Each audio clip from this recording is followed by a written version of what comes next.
আসসালামু আলাইকুম। আগামী ইংরেজি 9 ফেব্রুয়ারি 2025 রোজ রবিবার বাসুদেবপুর মাদ্রাসা ইসলাহুল মুসলিমিন হিফজুল কোরআন আজিমুসান জালসা ও দস্তারবন্দি।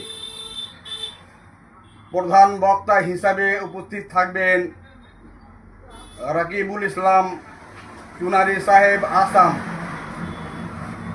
ফজিলতুল শেখ জনাব নাজমে আলম সাহেব ঝাড়খণ্ড, ফজিলতুল শেখ জনাব ইমদাদ আলী মজহারি সাহেব দক্ষিণ দিনাজপুর, ফজিলতুল শেখ হুসেন বিন সালাহুদ্দিন সাহেব মুর্শিদাবাদ।